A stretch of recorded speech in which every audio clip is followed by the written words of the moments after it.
Can't read it. All right, ladies and gentlemen, welcome to episode 15. This is of Stone and Clay. We're here with a special guest, Quinn Driggs. Hello. I wrote down some of my favorite monikers for her, so we better read a few of these off before we get started. And if you hear any awkward silences throughout this episode, we might edit out Quinn's laugh because sometimes it's loud and inappropriate. So just be aware of that. So Quinn, feel free to laugh all you want. I'm kidding.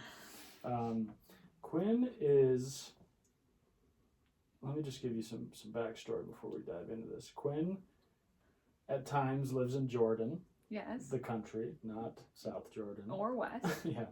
No. Although you're in West Jordan, aren't you?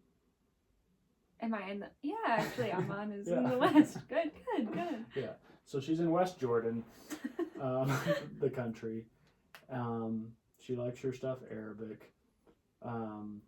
So when she's like kind of a little extra Arabic, a little extra Middle Eastern, that's when we call her Osama Quinn Laden. Or if she's being really bad, we'll call her Osama Quinn Laden if she's being really, really bad. If she's being kind of sweet, we'll call her Quinny the Pooh. Yeah. That's obvious.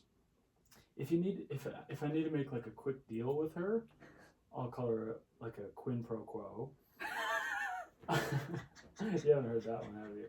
No, I haven't. That's Okay. a new one for you. Of course, she's just always kind of the quintessential person. Yes. That goes without saying. I think our celebrity couple name would be Quinston Churchill. Yes. Don't you think? Yeah. And I love me some Winston Churchill. Right. Yeah. What a guy. Yeah. What a guy. So yeah. So that's our episode today. Wait, what are those called? Monikers? Monikers, yeah. Monikers. How do you spell that? Monikers. I was going to spell it completely different. Monikers. Yeah. Quinn, would you like to do the honors and tell the people how we know each other, how we met? Oh my. Feel free to skip anything. Feel free to add anything. Whatever you want. Yeah, we met, oh my gosh. What's the year? 2020. It's 2020. So we met in 2018. Yeah. April. Mm-hmm. And I was... Pretty soon after your birthday, right? Yeah, it was. It was like 2 weeks after my birthday. So you were just turned... the youngest person in the world. Yeah, I just turned 19. Wow.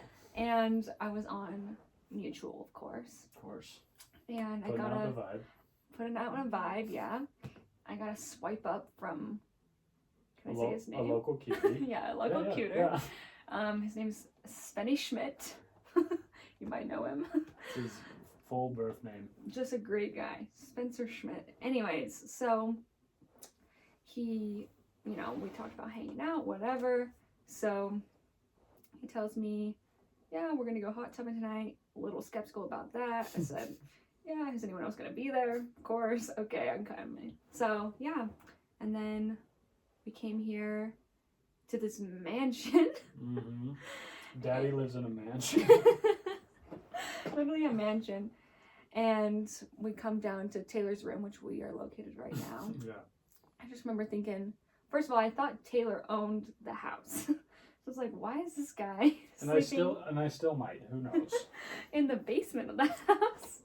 But yeah, anyways, so we kind of just got acquainted that night, and then we all three went hot tubbing.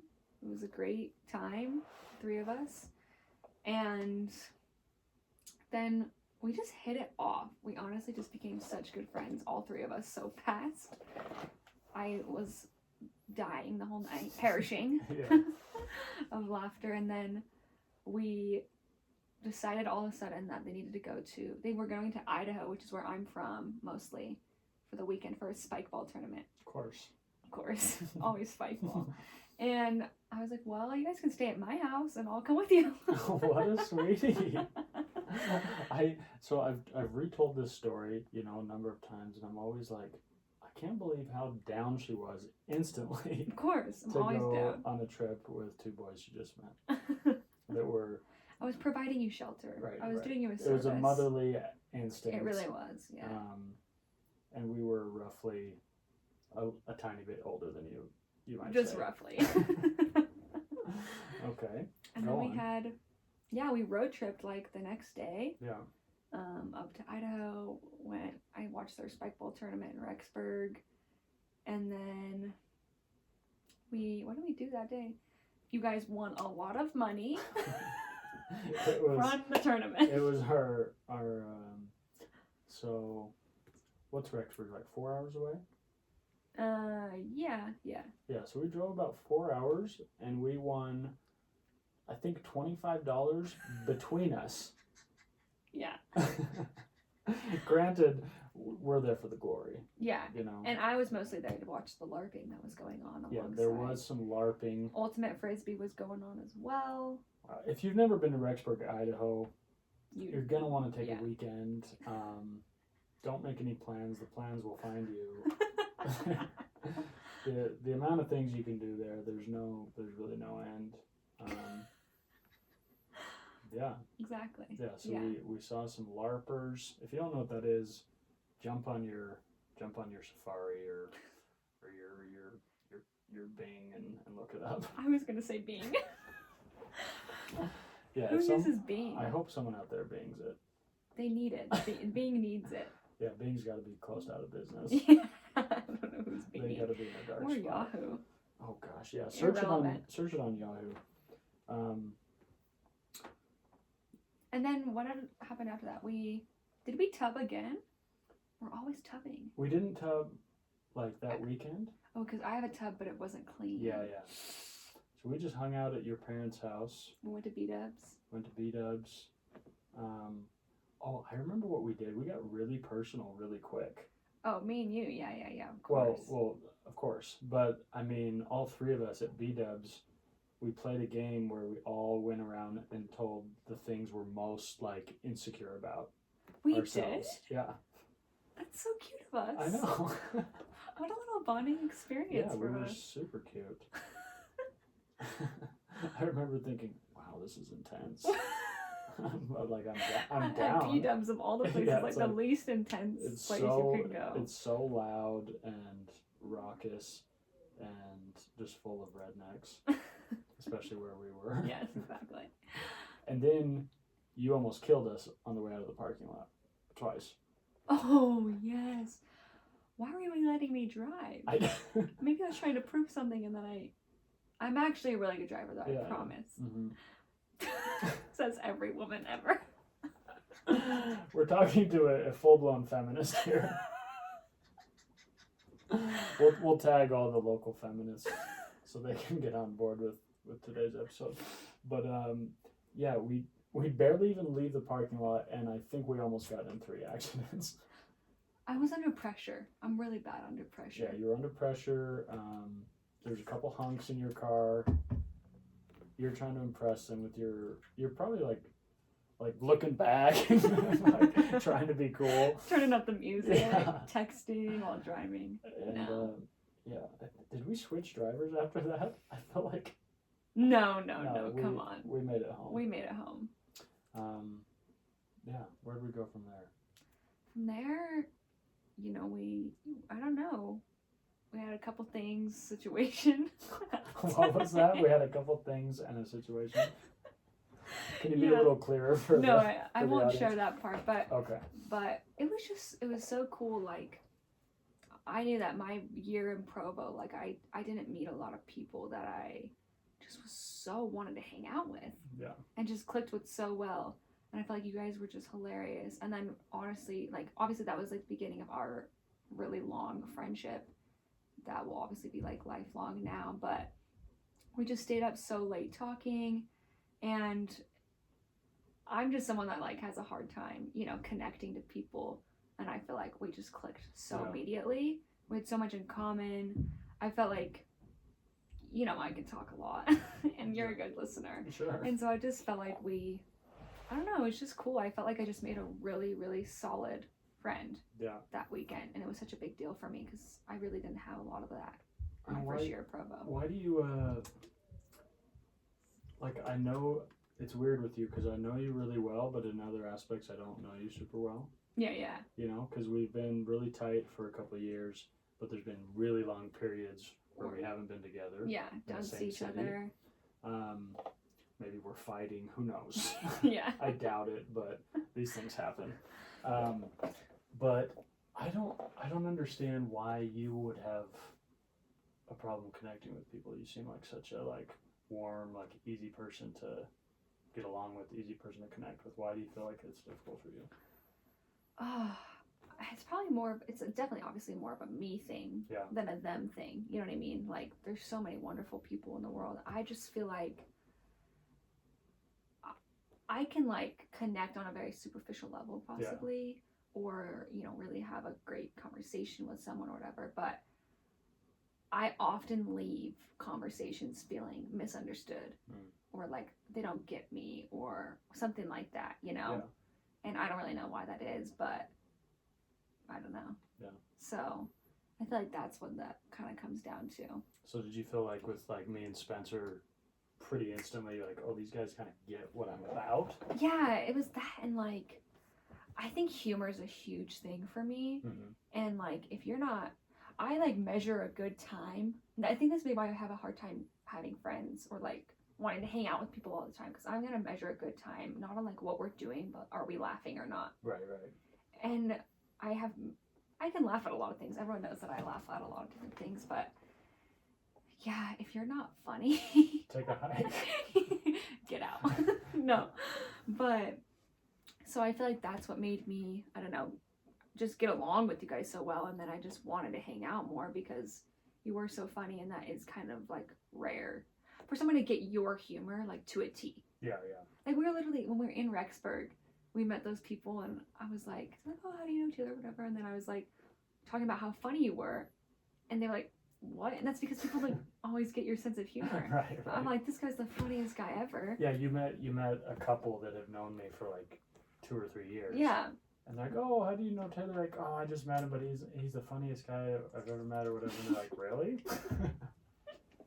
I'm like, screw you guys. They're he makes jokes? What? That's all he's doing all day. What do you mean he's not funny?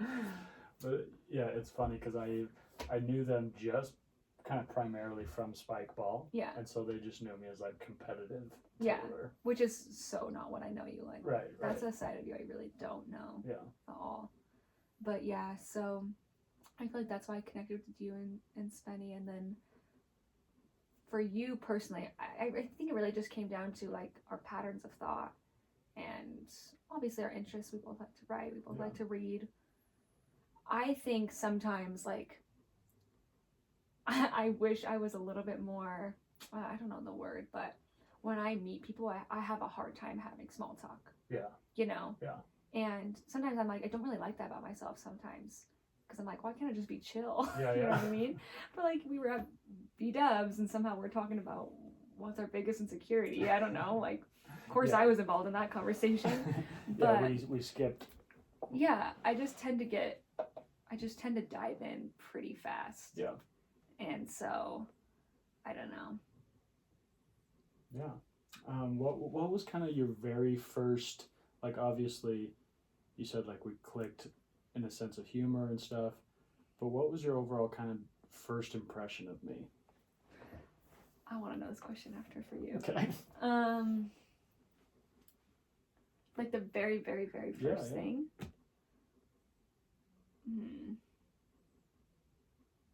I don't know. I feel like this room makes an impression. I was just this guy, because I walked in, you're sitting behind this desk, you have piles of notebooks, all these books, and I was this is just a suave guy. Who is this guy? He's got to know something. Yeah. And then it's funny because we always talk about this too. You always kind of give off this, you look like you'd be some rock climber, super grungy hippie, the way you dress and your hair and everything. And so you walk into this and you probably think you're just super In touch with nature. Yeah, Yeah. and just And I hate nature. you love, I don't know, you're super intelligent and intimidating or something, but you are intelligent but not intimidating. Right. But then you like talk and you're just super down to earth. You were just funny immediately. Like Yeah. I just remember you were just like so funny I wish immediately. I could remember all our jokes. I know. But you create like a space, I think, for a lot of people, which is something I really admire about you, where people are just comfortable, I think, with you immediately, and that's how I felt, I guess. Because I have long arms, so I can You can embrace embrace people a lot fully. of people at once. Yeah, and people feel very like they're in a cocoon with me. No, it's true. People don't realize it. It's very subconscious, but yeah, I have these really long arms. You know how you're supposed to be your wingspan's supposed to be like your height. Yeah. My wingspan is 6'7". Is it really? Yeah. No. I'm a primate. I'm a primate. Yeah. I've dealt with this That's for years. insane. Yeah. No, it's advantageous in sports, but my knuckles drag sometimes. Oh my gosh. Yeah. I'm just imagining a big gorilla. Yeah. I'm like a big skinny gorilla, like a malnourished A gorilla. really, really skinny gorilla. Yeah. And I'm only 6'3" for the listeners out there, so I'm disproportionate. Very disproportionate. But people see that and they take comfort in it. Okay, now tell me your first impression. Oh wow. So I was kind of caught up in, I was like, frick, I gotta be the third wheel tonight. I know. You know? Because Spenny wanted to come over and bring over this cutie he just met and wanted to use my hot tub, but he also wanted it to be like chill, so he wanted me as kind of a buffer. Yeah. And it was like late at night, so he didn't want it to seem like it was a booty call or whatever. So he's like, I'll have Taylor be there. And we also vibe off each other really well. Yeah, you so do. it's like really easy. You really do. You guys are, yeah. Yeah, we're like, and the funny thing is at the time, me and Spencer had been friends for like 9 months. Yeah. You Which know? is crazy. And you assumed we've been friends for like decades. Ever. Yeah. But yeah, we vibe off each other really well, and so. I don't even think it was 9 months, by the way. Yeah. I think it was less than that. Let's see. Yeah. I remember being like shocked by the timeline. We met in February. Oh, so no, not 9 Yeah, months. like Where's your back? frickin' 2 Yeah, months. like 2 or 3 months. Yeah, we were brand new friends. Actually. I remember because I was like, whoa, what? Yeah. Yeah. 3 months. Yeah, because crazy. similarly, me and Spencer have very similar thought patterns and very similar sense of humor, and we'll just throw around dry humor, puns, stupid stuff all day long, even if it makes no one laugh. Yeah. It's mostly for our own benefit, you know. I do weird things like that all the time to complete strangers just to amuse myself. You know? Yeah. Like the other day,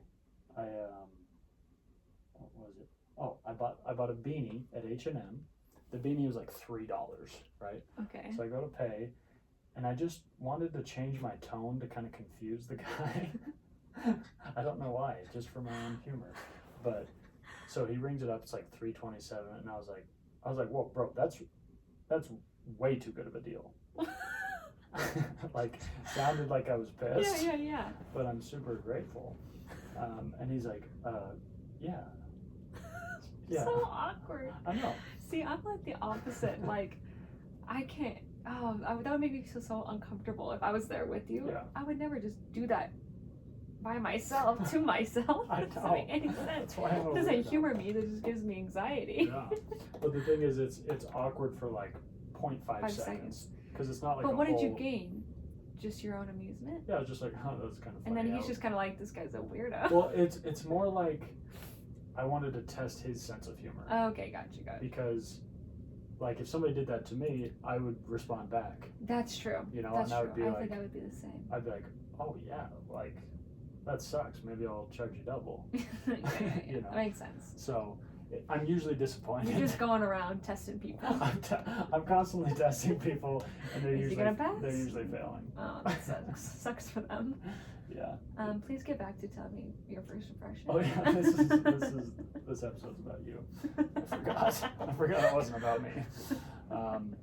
Okay, so I'm not bummed, but I'm just like, oh, gosh, I'll be the third wheel, whatever. Yeah. He's gonna bring over some cutie. I'm gonna be jealous. Blah blah blah. So he brings you over, and yeah, we like came and talked in my room for a minute before we went hot tubbing, and like me and you were talking more than you and him. I know. Like we were just instantly, just because our interests aligned instantly. I know. I actually do think I remember asking you like so many questions. Yeah. I was curious. Yeah. Yeah, because Spencer's such a good friend. He does an amazing job of like bragging about his friends. Yeah. And so he's like I love that he's about like a friend. hyping me up, Mm-hmm. and I'm like, dude, this girl's for you. Let's hype you up. Yeah, but thank you. But he's like, yeah, dude, my buddy Taylor's a writer, and you got to check out his books and stuff. And he had never read anything I had written at the time. But bless his heart, he's reading my book now. Okay, good. But you had yourself written a book. Yeah. In freaking high school. I wrote my first book when I was 9. I finished it when I was 11. Yeah, see that's. And then I wrote my second in high school. Yeah, it's absurd. And so you instantly were like, oh, I could have kinship with this dude. Like, Well, yeah. I mean, I never met a writer before. yeah, Like yeah. literally no one. Yeah. And that you were like an actual writer too. Like you actually did that for your job, basically. You know. And so I was just fascinated by it. I thought it was so cool. Yeah, because mostly you just think of writers as like old men in offices, Mm-hmm. and I guess that's kind of what I am. A little bit. But I'm a little bit younger than some old people. A little bit. So yeah, so I was like, yeah, we instantly were just talking, and I don't know, it's weird when you meet somebody and they're asking you a ton of questions about yourself. Yeah. Because it's such a dead giveaway that they're interested in you. It's like, so it's so flattering, Mm-hmm. and people don't realize that, like, Mm-hmm. especially when you can feel that it's like genuine and they're not just like, so where are you from, and Right, what are right. you doing with your life, Yeah. and just kind of these really drab questions. Yeah. Instead they're just like, wait, well, how did that happen? Yeah. You know, or how do you do that, or Yeah. whatever. So it was cool because I instantly felt like, oh, You got that from she's, me. yeah, she's, That's how I am. I'm like, if I'm gonna ask a question, I'm all in yeah, to this she's conversation. a curious little, Super excited. curious little monkey. Actually, that's so funny because I have another friend in the Middle East who knows that, like, literally I just badger him with questions Yeah. all the time. Yeah, I'm badgering everyone with questions. you're a good little badger. That's a good nickname too, don't you think? A badger? Yeah, a little badger. A little badger? Hey, badge. Oh, that sounds bad. Hey, Let's edit that out, maybe. But anyway, so I'm just giving a full play-by-play here. But yeah, then we hot tubbed and just had such, like, all three of us were just laughing for hours and hours and hours and yeah, hours. we were in the hot tub for a while. And then, yeah, the fact that you were so down to be like, yeah, let's go stay at my house tomorrow in Idaho. Yeah. I was like, You guys picked me up early the next morning. Let's go, boys. I just love spontaneity, and Mhm. I love, I don't like the word adventure because I think people use it too much. Silliness. Like, When I think of adventure, I'm thinking we're like, I don't know, trotting through some field or something like that. I I'm feel not like- trying to go on that type of adventure. yeah, I feel like it means you're on the high seas, like you're in a ship. Yeah. And trust me, you're not doing that type of adventure. I hate to Right. break it to you. Right, we just drove 4 hours. Yeah. But I'm down to just do weird stuff with new people, Yeah, and so I'm I all about really, spontaneity. yeah, I really like that about you. Do you feel like there's a difference between spontaneity and impulsivity? Because I feel like I'm a very impulsive. Mm-hmm. Oh, I make so many impulsive decisions. Yeah. But like, does that have a negative connotation to it? But maybe I'm a spontaneous person too, Yeah. because I'm impulsive. Well, I mean, they're synonymous, but I think impulsive, does have a more of a connotation of like you do it without thinking. Yeah. Whereas like Spontaneous is kind of spontaneous, it's free. it feels like it's like, associated with fun. Yeah, that's Like, true. I'm gonna go to the movies right now. I don't care. Who knows it? I'm spontaneous. I love when people describe themselves as spontaneous, and I'm like, no, you're not. Like, are you really spontaneous, or are you just like just sometimes go to Target. really low level spontaneity? Sometimes. Like, just because Target isn't on your Google Calendar doesn't mean you're spontaneous. You know? But yeah, you are an impulsive person. Oh, so impulsive. Yeah. How many impulsive decisions I've made. I know some of them. Slightly quick to anger. A little bit. Yeah, I'm an angry bird. You're an angry bird and a curious badger. I'm lots of different animals. And a curious monkey. Why do you think, maybe this is a really deep question, Oh, but but why do you think you're kind of quick to anger? What do you think that stems from? Or do you just feel like that's just kind of an innate part of your personality? Well, like, when I say quick to anger, like, I'm not like an angry person. Yeah. You know that, like, I don't. Yeah. You just and I don't say angry for very long. You just kind of run hot. I think honestly, what it is for me is like any emotion I'm gonna feel. You feel. I feel intensely. it intensely. Yeah. Like, I'm super excited, or Mm-hmm. like so motivated, or really sad, or pretty dang angry. You know what I mean? But yeah, I definitely like. I'm not like hot-headed. Like, I don't like confrontation. You know what I mean? Yeah. I don't enjoy seek that. out arguments. No, I don't yell. I really do not. But like, if something like makes me a little bit irked, that's why I call myself an angry bird, because it's kind of just like silly angry. Yeah. You know what I mean? Just like kind of want to peck at something. Like a bird. Yeah.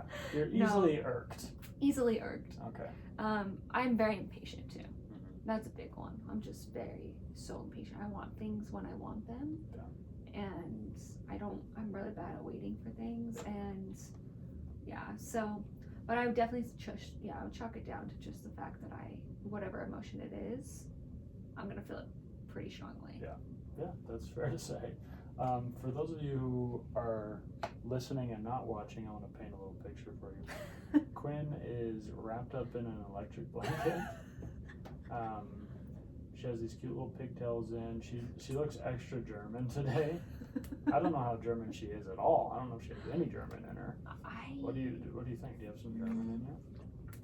I definitely have some British. I think I'm more Nordic.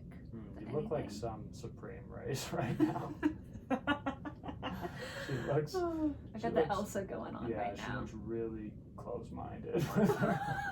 I'm just kidding. She's just so blonde. Later, I'm gonna brag about my open-mindedness. Right, yeah, we'll get to that. And she's very humble. Apparently. We'll talk about that later too. Super humble. But yeah, she's looking, very Nordic, very cozy. So cozy. It's really cold. If you're watching the video version of this, you could probably assume we're in Sweden right now, just based off what she looks like and how. And the vibe of the room. We got the rock wall, which you can't see. Yeah, I have a rock wall, and then I have like a wooden wall. Yeah. We look like we're in a cabin in Norway. We're 100% talking in it out. Scandinavia somewhere. I'm not sure where, but it's either Sweden or Norway. Hopefully we get some more listeners from Norway and Sweden after this episode. That would be really exciting. Okay, let me ask you. Should we go light or should we go heavy right now? I don't know. Go heavy because we've been light. Okay, let's mix it up.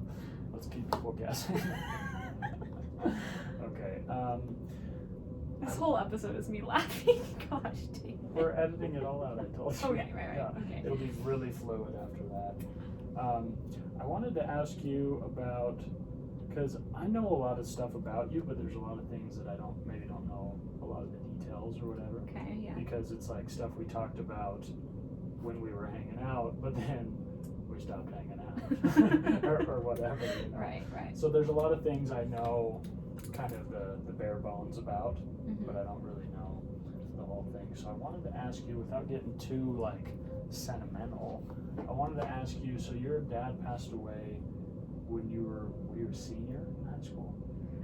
No, he actually passed away my freshman year of Oh, BYU. okay. Yeah. Oh, So okay. it was 2017 November. So like, Oh my gosh, when was that? so I met you like a half year, like 6 A half months year later. after that, yeah. So it's been like 2.5 years, I Okay. guess, now. This will be the 3rd anniversary Yeah. in November. And was your dad a little estranged at the time? Yeah. So Like deeply estranged, or just like I know your parents had been divorced. Right. When did they get divorced? They got divorced when I was 11. Okay, so Yeah. but from like the age 11 to 17, like how often did you see your dad? It really depended on the time, the situation, but I probably saw him, 10 times. Oh, really? Yeah. Okay. In those years. So almost like maybe once a year or every 2 years or something. Exactly, yeah. So when they first got divorced, Did he live in Idaho still? Or? well, yeah, I'll kind of get into it a little bit. So, we'll get background for the viewers. Yeah, for the viewers. So my dad was a really, really wonderful dad. Wonderful, ambitious man, owned various businesses. He kind of embodied the American dream a little bit. I look up to him a lot in like the entrepreneurial aspect. Just came from nothing and built something of himself. And he just got caught up in the opioid epidemic that's going on right now, and he started taking pain medication prescribed to him by a doctor. Yeah. And something just clicked, and he got addicted, and that turned to alcoholism as well. And we're not quite sure if it was the intake of drugs that caused something to go wrong in his mental state, or if something was dormant in him, right, and this brought it out. But he struggled a lot with just so much paranoia, hallucinations. I would kind of basically equate it to schizophrenia, but I'm not sure if he was ever actually maybe diagnosed. Bipolar. Yeah, bipolar as well. Yeah. And so my parents struggled for probably like 4 years or 5 years before they actually got divorced.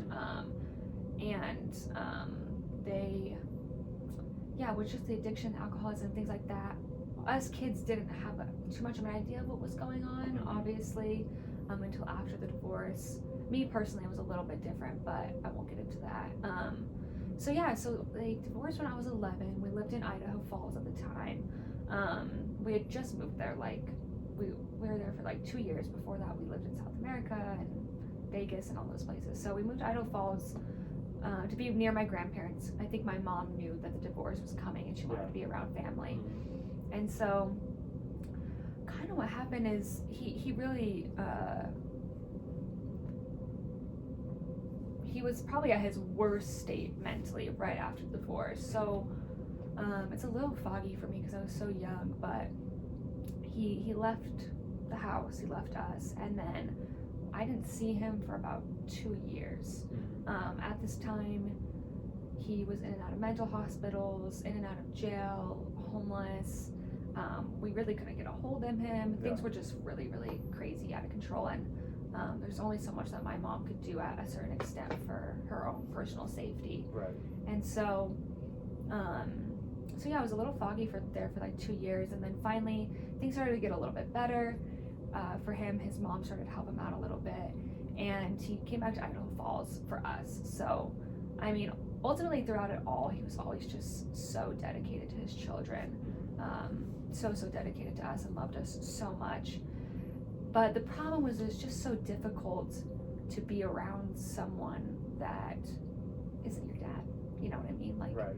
He was there physically, but he was not there You're like, mentally, that's not emotionally. the dad I know. No, and I remember the first time I saw him after he came back, I really didn't want to speak to him. It was really hard for me. We had some things. You were 13 or something. Yeah. We had some things between him and I that were just kind of confusing, just with some emotional abuse and things like that when I was younger.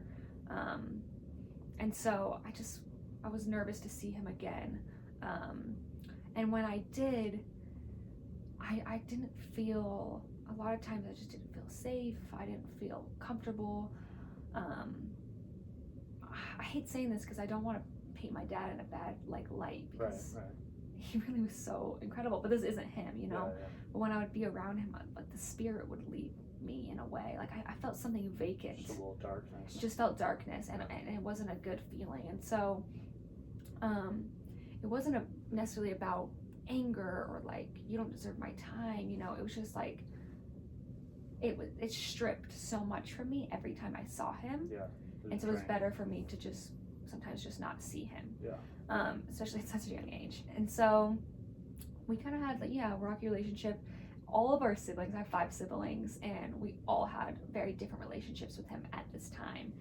And so for me, I kind of secluded myself from him, which is so strange because I was certainly the closest kid to him when my parents were together. Yeah. We had a very special bond. All my siblings know, like, I was his little girl and he, you know, I was a daddy's girl, like 1000%.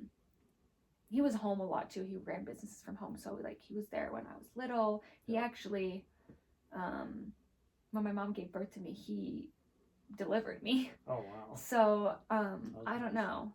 We just had a really special bond, but I couldn't handle the situation.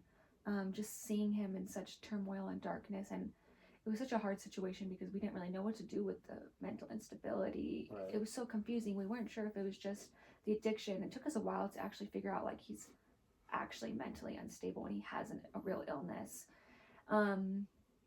But yeah, when he did pass, so that was, we say that he passed November 1st, but it's a little foggy about how it happened, what happened. I actually hadn't spoken to him in like not one word, like a year. I did text him back. I wouldn't call him. I wouldn't see him. Yeah. And obviously, looking back, I kind of regret that a little bit. But I've just kind of had to cope with the fact of why was I doing that, you know? You were just trying to live your life and. Yeah, and not that I thought of him, you know, I think about him all the time. I always thought about my dad. Because your relationship wasn't healthy. So. It wasn't. And I couldn't handle it, you know? So he passed away, I believe it was from a heart attack. His health was just bad. Yeah. So much liver damage, kidney damage, just so much consumption from all the consumption of the killers and the alcohol. But yeah, so I can't even remember the original question at this point. But that's kind of the story. Yeah, you did, and I just went off. But yeah, in a way, I mean, I remember my brother was on his mission when he passed, my older brother. And so, of course, he's on like this really spiritual high. And so he has lots of wisdom. And he's the oldest boy. And so I think he kind of bears some responsibility. Yeah. And I remember we talked a lot about how it's very bittersweet, his passing. And there's something really beautiful in the fact that, like, I know 1000% that he's in a better place. Right. And for me, like, my own personal beliefs is that there was no more progression for him to happen here on earth. Yeah. And he needed to progress somewhere else because he wasn't there. And now, knowing that he has his mind back, that he'll have his body back, and I think especially with addiction, there's a lot of things that you aren't really accountable for because it's just so biological in a way. You're overtaken. Yeah. It's not you. And so I know my siblings and I have found so much peace in knowing where he's at now and knowing that he's in a much better place than he was here. Yeah. And for us, it was hard to see our dad like this and in such a bad state for 7 years. Yeah. And being angry with him or disgusted by him or sad for him or then whatever, just so much turmoil. And we always say, like, at least it wasn't 40 years of that. Right. You know, we dealt with 7 years. You know, my sister got 16 good years and then some bad years, and I got 11 really good years with my dad. Yeah. My little brothers got less, you know, but I'm going to cherish those 11 years. Right. And remember those 11 years, and at least I don't have to deal with 40 years of so much pain. Yeah. And I can just have good memories of him and know that he can do so much more for us as a father where he is now. Yeah. Than he could when he was on earth. Yeah. No, so that's cool. And I think I think a lot of times people feel like, even when you have like a friend that you don't talk to anymore, or somebody's like betrayed you or something, or somebody's passed away, it's easy to just focus on the negative or the sad. But it's like, look at all those memories you have. Yeah. Like, no one can ever take those away from you. That's just part of their legacy, what they left with you. So that's a cool way to look at it. I wanted to read you a passage of something. Okay. It made me because I knew we were going to talk about this. Yeah. And I read this the other day, and it was so profound. So it's in East of Eden by John Steinbeck, and he's talking about when kids kind of discover that their parents aren't perfect. Right.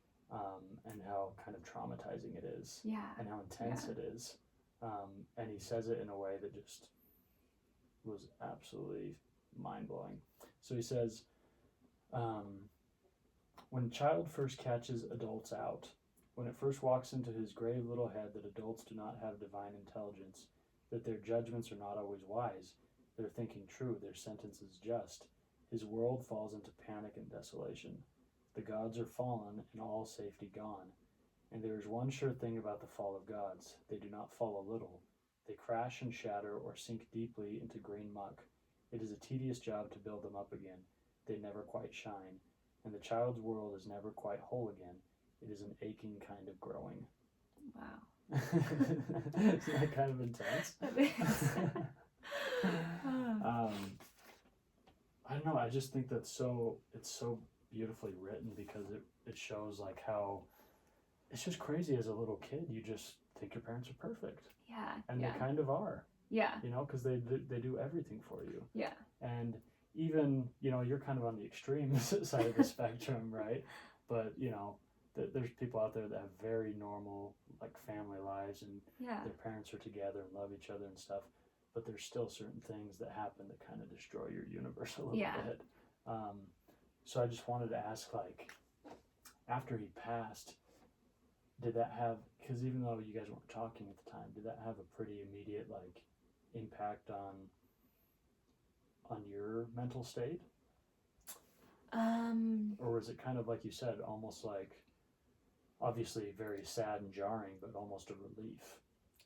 Yeah, it is the latter, and it seems strange to say that, but to be honest, it feels like my dad died when I was 11. Right. And it feels like I had a weird grieving period where it's like he'd come back or something, but we were so used to him being gone at that point, and we had grieved him for so long, and I felt relief because I felt he's finally released. Yeah.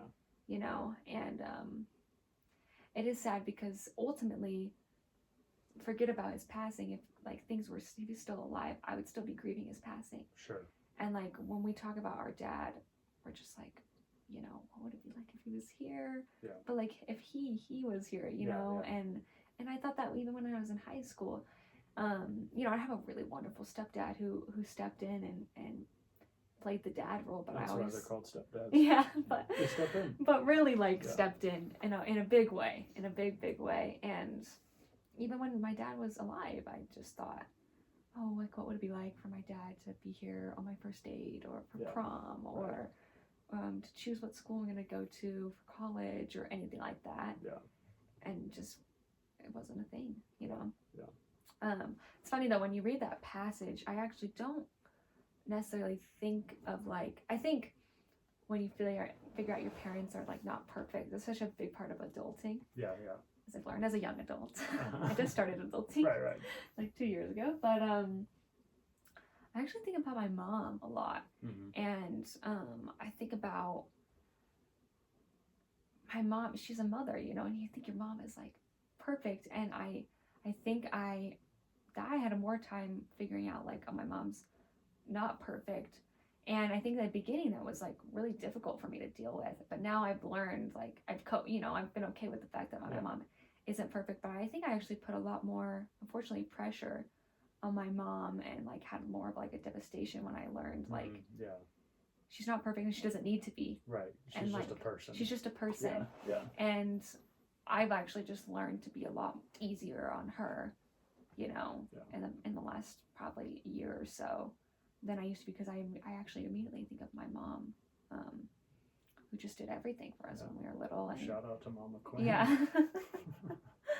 But yeah, that's actually who I think of instead when you read that passage. Yeah. Interesting. Should we get into lighter stuff now? Yeah, we can get into some light. You're such a good guest. Thank you. What is so you're a big reader, even if you have some ADD moments. Yeah. But you love the written word. I love the written word. What do you have? Now, I personally hate this question, but I'm going to ask it anyway. Do you have a favorite book? Do you have a book that like is currently the book that you think about that is just like has blown you out of the water? Yes. Okay, well, that's all the time we have. What book? It's Quinn? the most recent book that I read. Okay. This is how I am, though. I always am like, the most recent book is usually the best. Bias. Yeah, recency bias. Yeah. It's called Blood Brothers, and I guess it's like about the Palestinian-Israel conflict in a way. Yeah. But it's not political, which is weird because I'm always reading everything about politics. Yeah. Yeah, Quinn is the type of girl that doesn't follow influencers on Instagram. She follows senators. That's my direct quote. Yeah. I'm like, I don't know who this Indie Blue is, but have you seen Tom Crenshaw's or Dan Crenshaw's? I don't even know his name. Dan Crenshaw's latest IGTV. Yeah. She's really hip, but in old school ways. Yeah. You know, because she's on the Insta. I'm on the Insta. You know, she's on the social media, but she's I'm weird. She's a little clueless about things that most girls her age are very dialed in. I just like to watch AOC go live and shake my head. Anyways, Blood Brothers. Yeah. Yeah, it's the reason it blew me out of the water is because it's about a Palestinian Christian. It's about his life, but he didn't like write it, you know what I mean? But it's in first person. It's kind of strange. Anyways. And he was born in, like, I think the 30s. He was a young child in the 40s. And this is when, like, Israel wasn't like the Israel that you imagine today, industrial, things like that. Very modern. It is like, it's crazy. It is the scene that he sets up when he's talking about his childhood. It feels like as if Christ died and then nothing changed. Like, the landscape, nothing. Like, nothing modernized since Christ's death. Yeah. And that's why I fell in love with it so much, because just reading about his life as, like, a child in his Palestine, and his, you know, the olive trees, and he talks about how he would go up on the hill and there's sheep grazing and he can see across the Sea of Galilee. He could just see it, and then he would go and he would, like, go on these walks and pray out loud and felt like Christ was walking next to him. And he talks about how like the home that he lived in, he envisions it as the same type of home that they're talking about in the New Testament, when they, I don't even know, I'm gonna butcher this story, but when they lower the guy into the roof. Yeah. The guy into the roof. Does he have a name? I don't even know. I'm really sure butchering the he has a story. When they lowered the guy into the roof from the house, because the house is so packed that they can't get through, so they just lower him to the roof. Yeah. He's, like, explaining that his house is the exact same. The setup of the house, like, you really would have to lower someone through the roof because of the way that it's built, and what it's like when a bunch of people come over and that you really can't open up the roof and, like, lower someone down. Yeah. And so I just fell in love. I was like, wow, this is so serene. And he talked about, he's a Melkite Catholic, so nowhere near what I am. And just the way that he talked about Christ and his relationship with him being so personal. And, you know, it doesn't matter geographically where you are in the world, obviously. But it was really beautiful. Like, he is where Christ was. Like, his land was Christ's land, and it's beautiful, and he can envision it so easy. And just the way that he discussed his relationship was so like he would come home. He was so young too. Yeah. It's beautiful. Like when a little kid is so spiritual, it's really, really special because they're not like, there's no outside force, I think, making them be like that because they're just children, so I don't think they have tons of pressure. Reacting off what they feel. Yeah, and it's just so beautiful. It's so pure. And so just when I was reading the book, like he would come home and his dad would be like, where are you? And he's like, oh, I was just talking to with a friend. Mm-hmm. And like his dad kind of knew what he meant, but I'm just like, that's beautiful the way you phrased it. I was just talking with a friend. Yeah. And I know for me, I'm just like, I want to have that. Yeah. That seems so fulfilling. Well, you know? It seems so like effortless too. Yeah, exactly. So that's why I really like fell in love with the book. He talks about so many things as far as like the knowledge of what I have now after reading the book. I've gotten super into the Palestinian conflict in the last couple months. Yeah. So that's why I started reading it in the first place. But yeah, I loved it. And I actually work, so in Jordan, I work for a Melkite Catholic priest. Right. And this Melkite Catholic priest that wrote the book. What do you do for him exactly? So I do a lot of different things. You like shine his I'm shoes? kind of just like no. I'm kind of just like his right hand man. Yeah. Or a woman, you might say. Yeah. Woman, excuse me. Because of feminism. Right? Big feminist here. No, I'm his right hand man. Dude, yeah. And we do a lot of different stuff. It's a lot of writing. Uh-huh.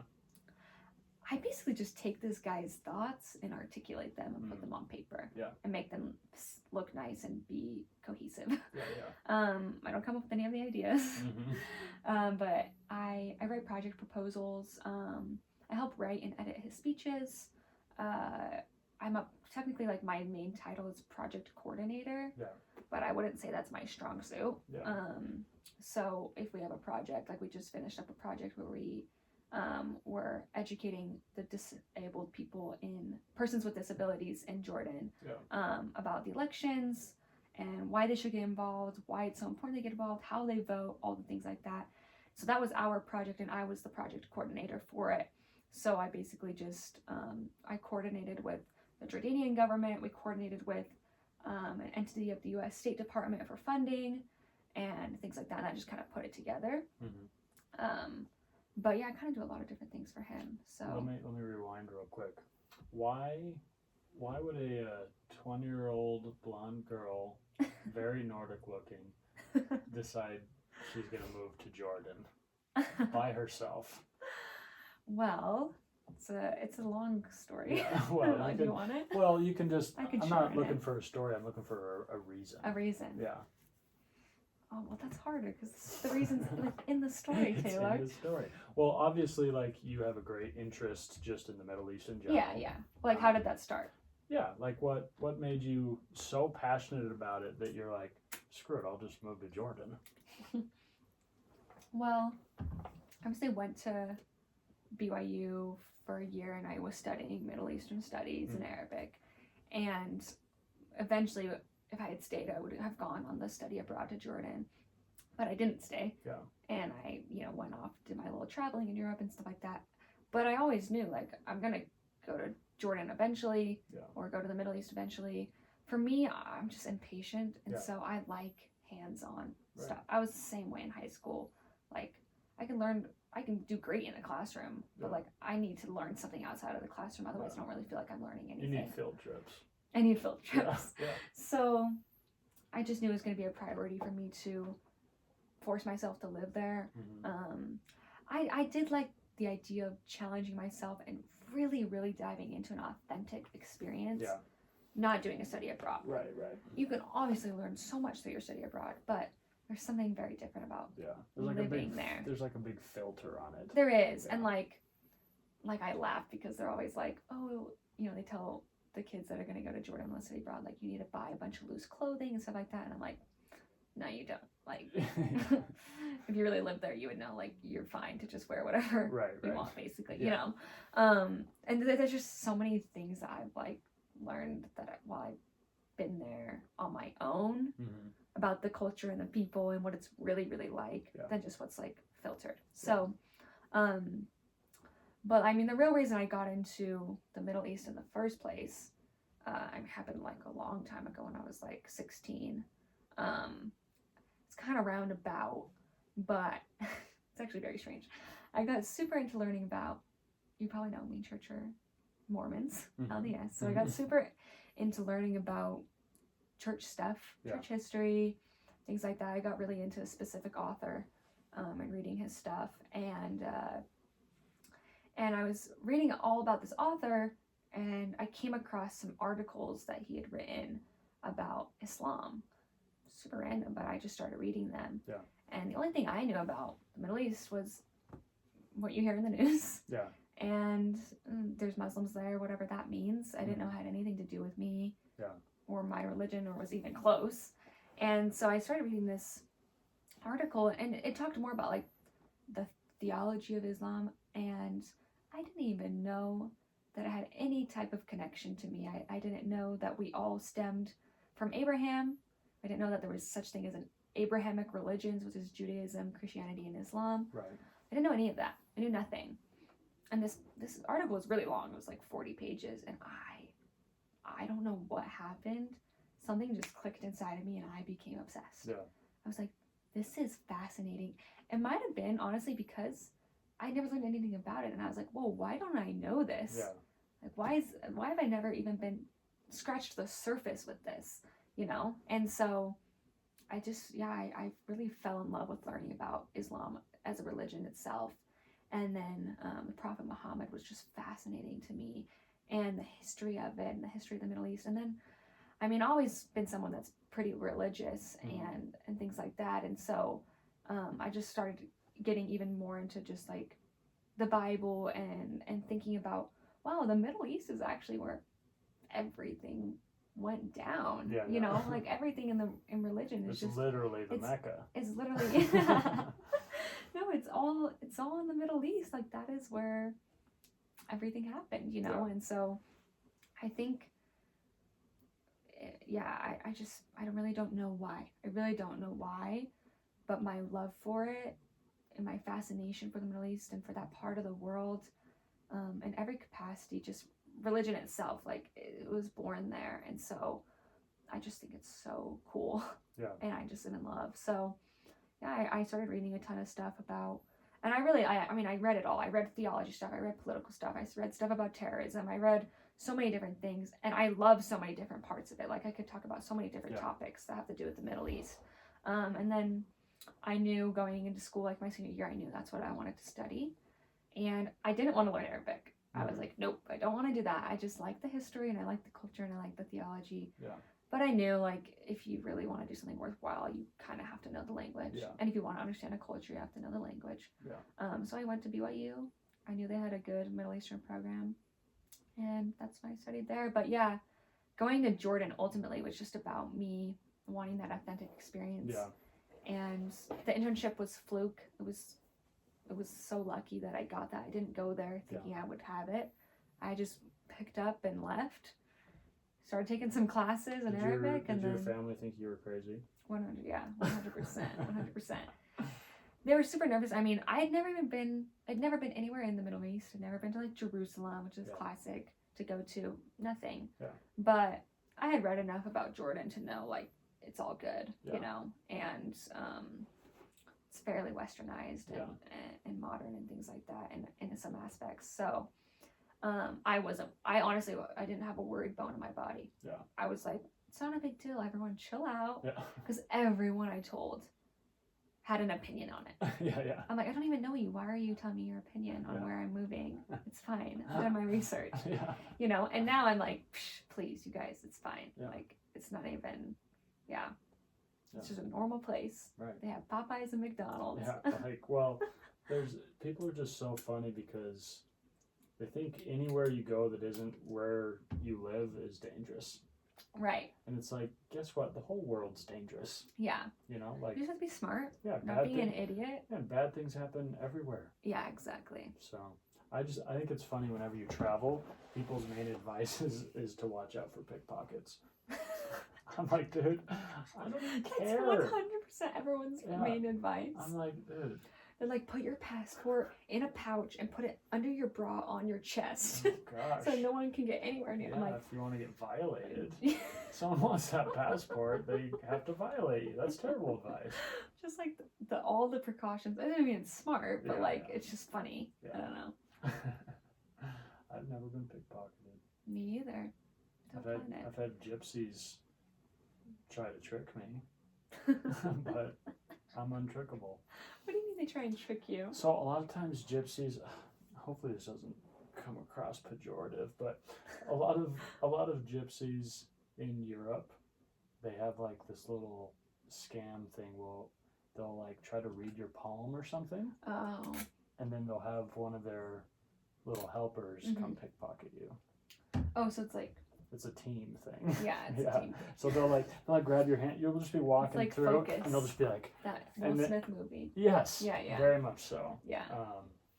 And so. That's actually kind of give it up to those gypsies though. Yeah. It's an organization. Yeah, this is organized crime. They got a lot of moxie. It's good to see. But I think it's amusing. Like, it doesn't bother me because I don't feel like I'm gonna get robbed or like I'm 6'3". I'm not worried about a little woman. Like, I feel like that's why you should be worried because you're so I'm like tall. a target? No, you're tall and she's small and she can do. You can't No, see her down there. I can see everything. I'm a freaking tree up here. I can see the whole valley. No, I don't know. We're talking about gypsies way too much. Okay, here's what I wanted to ask. So we've talked about this before. You feel like, and I would agree with you 100%, that so many people just have no idea what's going on in the Middle East, right? Yeah. Like, they know, like, yeah, we're, like, kind of at war with Iran, maybe. You know, that's what people think. Yeah. Or they think, like... They don't even know where Iran is. No, they don't know that it's any different than They don't know Iraq. what language they speak. No, yep. You know? They don't know what language they speak. And they think, like, it's just a breeding ground for terrorists. Yep. Basically, right? Yeah. So, what would you tell people is, like, the most important thing to educate themselves about the Middle East? Because obviously, you could dive into a million different sectors. Yeah. And, you know, focus on understanding Islam, focus on understanding kind of just the geopolitics of the area, on understanding foreign relations with them. What to you is like quintessential, this is what you should know more about the Middle East, so you can be an educated human American? So, if you want to know about any type of place, just watch Fox News. Is that your answer? Nope. Spoiler. Don't watch Fox News. Don't watch CNN. Don't watch any of the things. Yeah. If you want to know, I mean, I think with the Middle East, for some reason we immediately think politics, and I think it's just because it has to do with the news and things like that, and this side's this and this side's that, and no, it really doesn't have anything to do with that. Like, forget all of that. And don't go into it with a confirmation bias, like we talked about earlier. But if you want to understand any part of the world, you have to look at the people. You have to really understand the people and the culture. Yeah. And I mean, certainly in the Middle East, the culture is going to stem from their religion because that's the whole world for them. Theocracy everywhere. Not even that, but it's just like the culture of America is stemmed from Christianity, right? For the most part. I mean, if we're really, especially where we live, in the west side of America and in Utah, Idaho, whatever. I think since your audience is more those, Utah type people or whatever. I mean, there's more than that, but I think if you were to just take a little further look into the culture of the Middle East and the way they orient around their family, and family's such a big thing for them. And if you just knew a little bit more about Islam, you would know that Christ is a huge part of their religion. I'm just talking to Christians. I feel like the audience is Christian right now, and so just finding the similarities, you've just looked a little deeper, I think, into a little bit of the culture and a little bit of the religion, you would find so much that's similar to you. And I don't know, what if you studied that a little bit more, if you just like read one book or something that had nothing to do with politics, just about culture, you would see how giving and hospitable the people are. Oh my gosh, they're the most hospitable people ever that I've ever met. All they want to do is help you, invite you into their home, and it really comes down to, if you know, even if you just studied the history a little bit. I know I'm naming so many different things: history, culture, religion. So I'm kind of going off not what you said. Take a class. All right. Take one class, read one or two books. I don't know. Listen to something of a podcast or a YouTube video. Yeah. You would just, I don't know, you would understand. What we really need is a Quinn podcast to help us out. Possibly. It wouldn't it kill will be you. considered. It wouldn't kill you. You would understand just like the emphasis they have in their community on dignity and inviting people into your home and taking care of a stranger and things like that. And something about the Middle East, it's very tribalistic. Yeah. You just have to, I think you have to come to terms with the fact that the East is so different than the West. Right. And it doesn't mean it's bad. Right. And I'm all about the West. I love America and West I love Coast. Western values and I love, things like that. But there's so much beauty in Eastern values and things that are going to seem very, very foreign to you. So it's like kind of stop looking at it with Western eyes. Yeah. You know? Yes. Yeah. You're so good. That's 100% what it is. Yeah. Come to terms with the fact before you're going to study that it's going to be different. Yeah. Than like your immediate thought, but then you're going to start to find so many similarities, and it's going to be really beautiful. And like they're very tribalistic, and so you take care of your tribe, and that's your tribe is like your community, your family, and that is like number one for everything. And you're going to defend them, and you're going to support them, and you are going to take care of them. And I mean, for me, that's just, I love that, you know. Yeah. That's awesome. Especially growing up, like we know family's everything for us, and so family's everything for them. And there's just a lot of beautiful aspects of the culture. Anyways, I think that answered the question. Yeah, I wanted to say something, and tell me if you disagree, because I could be kind of off with my analogy here, but I feel like because so many people, when they think Middle East, they think terrorism. Right? Yeah. And I don't blame them. And like, it's understandable because of the narrative that's been spun. Yeah. But I feel like viewing the Middle East and saying there are a bunch of terrorists over there is like saying white people are a bunch of white supremacists. Racist. Like the percentage of white supremacists in America is so minute. So low. Yeah. To say like, oh, that's white people. White people hate black people, they hate Jews, they're a hatred. It's like saying Mormons are judgmental. Yeah. Just like take a second, like 1 second, and just think about generalizations that have been pointed at you at any time in your life. Yeah.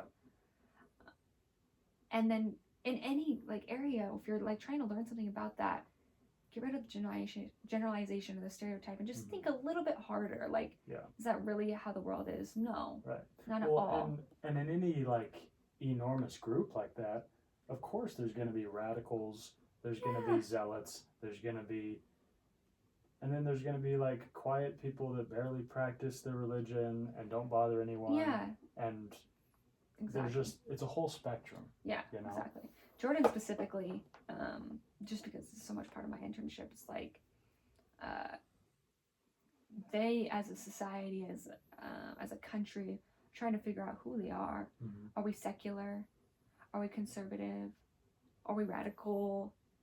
We're a bunch of different things right now. Like, they really don't know who they are, and they're kind of trying to figure it out. But like, I think that just goes to show it's not like they just they're people. Right. They have their own minds. Yeah. You know what I mean? Like, right. They're not just all thinking the same thing or all taught the same way. Right. And I think that's how everyone is. So you just have to take away the stereotypes. And you have to remember that it is so... It's complex. It's basically impossible to not be affected by your culture. You're a product of your culture. Yeah. And, like, your culture can be really small, the kind of the culture of your family or the culture of your apartment complex or your high school or whatever. but then it kind of extends and becomes macro. You have Yeah. the culture of your state and your Yeah. coast and your Yeah. country. But a lot of times, these smaller countries, their culture is way more encompassing because America is so like It's so big. it's so big, and from state to state, it's so different. It's so different. And it's the same thing in the Middle East. Yeah. Country to country, completely different cultures. Right. Sure. Completely different cultures. Yeah. You know, it's interesting because it's like we think the Middle East, we think probably Muslims, things like that, and it's like there's Muslims everywhere. Right. Yeah. You know, and so it's just kind of silly to say just because there's a couple, you know, in Iraq and Saudi Arabia or something where terrorism has been prevalent, or Syria, that's also affiliated with like Muslims in general, and that's all we think of. But you're like, there's Muslims, a ton of Muslims in different parts of Asia, things like that. Like, does that make sense? Yeah. You know, like it's just, I don't know, it's just kind of silly. You just have to think about it a little bit harder. Yeah. And just realize it's a lot more, you know, complex than that. But yeah, country to country, the cultures are so different. And I mean, even places like, you know, you're going to know the word Afghanistan, Pakistan, Iran, like those aren't even Arabic people, those are Persians, right. You know, and people don't even know that. Yeah. So it's like, stop making opinions about something when you don't even know where things are geographically. You don't even know people speak different languages. You don't even know. Does that make sense? Yeah. Like, I don't know. Yeah, there's really no point in having such, because so many people I know have such strong opinions. Have such strong opinions with almost no knowledge. Yeah, especially I swear it really is a big thing with the Middle East. I've noticed, especially since I've been home. Yeah. And it's fine. Like, here's the thing: is I get it. Like, I didn't know anything either. Right. Yeah. We are not really taught a lot about that part of the world or those things. Like, you don't have specific classes about it, and that's because we live in America. We learn about America. We learn about Europe because we have a lot more in common, and those are most of our descendants, whatever. Yeah. Like, I don't blame anyone for like not just having this knowledge, you know. That's just kind of silly and would be stupid of me. Yeah. But I just feel like with anything in your life, if you really don't know anything about it, you can have like maybe some type of opinion, but make it like open-minded and loose before you just, or so you can go and learn something, you know, before you have such like a hard, strong opinion and you don't know anything, you know.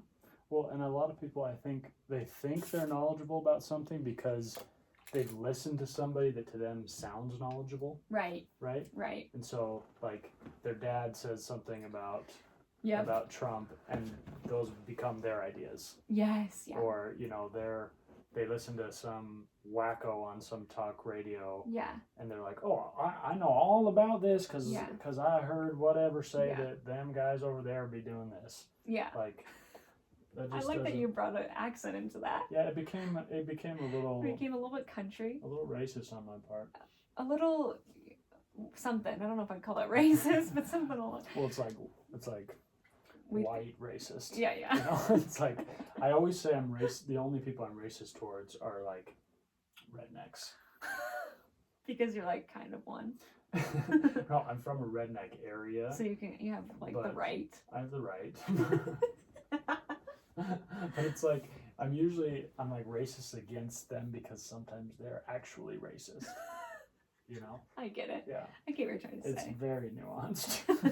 It's very deep thinking. Anyway. Yeah, I just think, I mean, that's something I've learned about, you know, myself too. I actually talk about this a lot on my Instagram about just thinking independently. Yeah. Think for yourself, you know? Don't just take information and just, I always say, like, everything you hear, you should assume it's wrong. Right. Until you figure out that it's right, you know? And you're not going to know everything or whatever, and some things you seek out knowledge. Some things you almost feel in your bones that they're true, you know? And other things, they feel like that might be true, but it might just be wrapped in a nice package. Yeah, exactly. You know? Because I listen to a lot of, like, motivational speakers, or, you know, nowadays it's like there's all sorts of like famous therapists and psychologists that have kind of like mini movements, you know. My boy Jordan Peterson. Yeah. He's a great example. Like, he's somebody that I love consuming his content, Mm-hmm. but he's not like my prophet. 100%. You know, 100%. like, there's definitely things he says that I don't agree with. Yeah. But I agree with a lot of things he says. And that's okay. Yeah. And it doesn't mean like some people will find like, oh, can you believe he said this about women? Yes. I'm like, that doesn't change like his thoughts about personal progression Yeah. or yeah. whatever. Turns out he's not perfect. Right. And he's not God. He doesn't know everything. And Yeah. It's just like okay our parents. Yeah. It's like you just take everything with a grain of salt. I don't know. I had actually, I mean, like I said, I love politics. I really try and consume so many different things. Mm-hmm. I'm just someone that like, I don't need it to fit my preset opinion or my preconceived notions when I'm consuming information. I need truth. Right. Yeah. I need truth. Like, I don't care if it's, I could think something's true my whole life, and then if they're like, no, that's not true, I'm not like, no, it is true. I'm like, okay, well, now let me figure it out. Now I need to reassess. Now I need to reassess because I just need truth ultimately. Yeah. And I was, since you brought up Jordan Peterson, like, I love Ben Shapiro podcast. Mm-hmm. I love him. I think he has great opinions on a lot of stuff. And I, you know, when you're young and you're impressionable, you're going to be more like this when you're young, I think. But like, he's very intelligent. Mm-hmm. So everything he says, I'm usually like, or I used to be like, well, he's really, really smart. So like, he's probably right. He's probably right, Yeah. you know? And then I find that there's a lot of things I don't agree with him on. Yeah. And that's okay. And I've kind of had to come to terms with the fact that that's okay. Right. But I think there's so much beauty in the fact that you can actually use your own mind. Mm-hmm. And you actually also are very smart, whoever you are, you know, and you can go out and do your own seeking and find out for yourself and have your own opinion. If it doesn't match someone that you look up to, like, exactly, that's completely okay. Yeah. But you need to go and seek for yourself. Right, for sure. Yeah. Yeah, I think that's a good point, because nowadays there's so many people you can kind of follow and like consume their content, but there's no point in like following them blindly just because you like they're smart and they're witty and like take the good from all sources of good. Yeah, is kind of my opinion. Yes, exactly. Yeah. Let me ask you a completely unrelated question. Okay. What character trait do you find to be the most like deplorable character trait a person can have?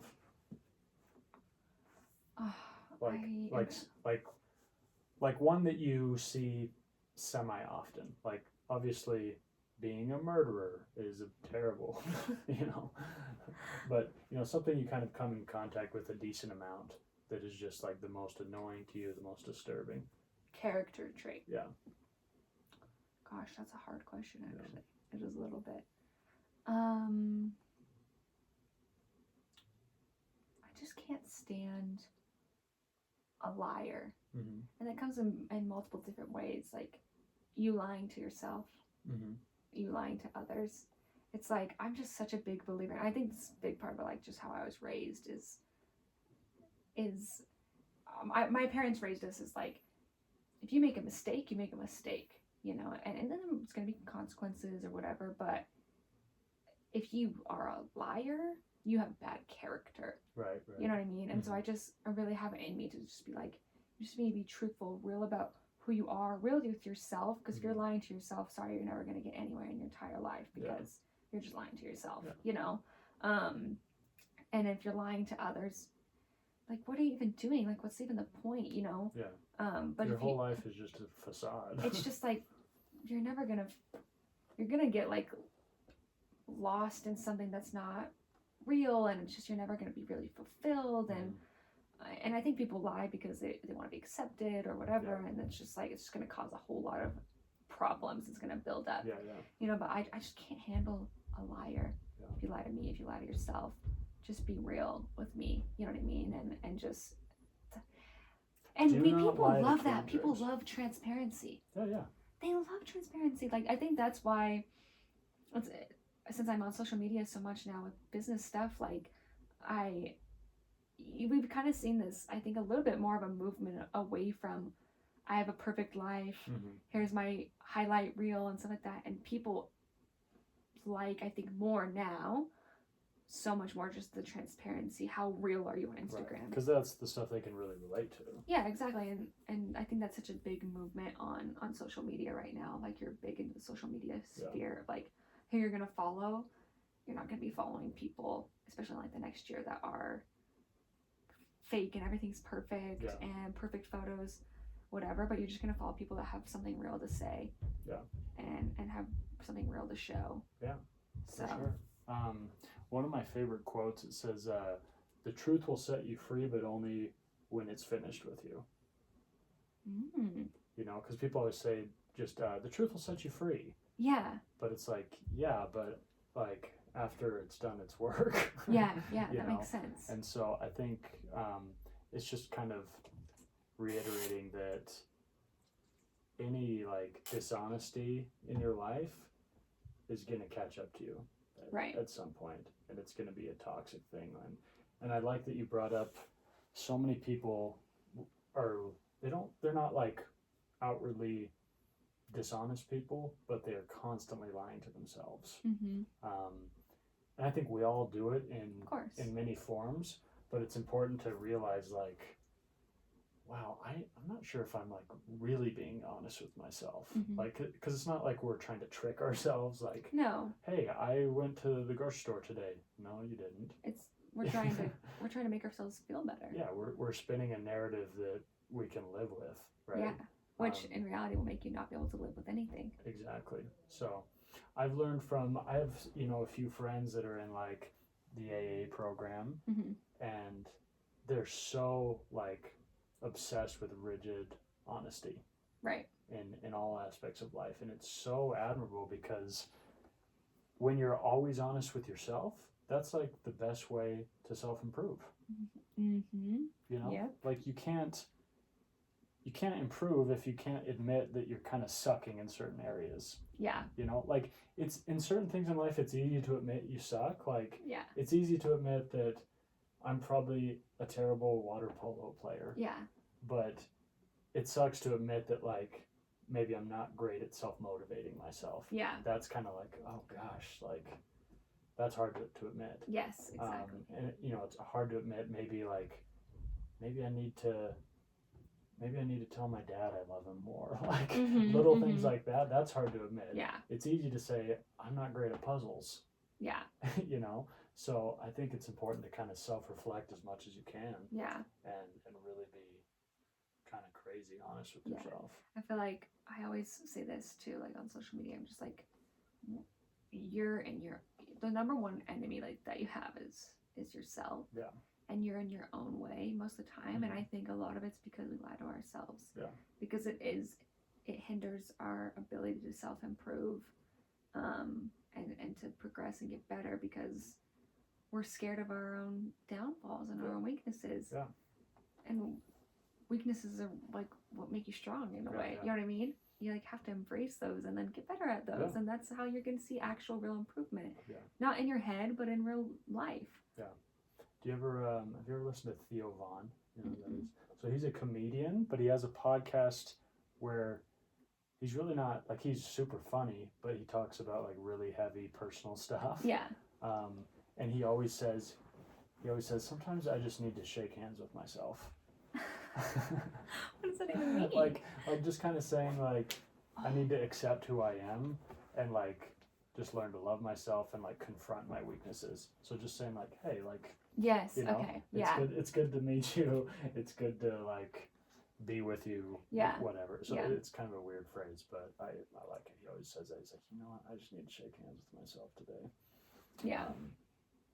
But I kind of think for some reason when you said that, I don't know, maybe this is a stretch, but we can stretch. I think about self-love all the time. It's not something that like resonates with me a lot. I mean, personally, just because I'm really hard on myself.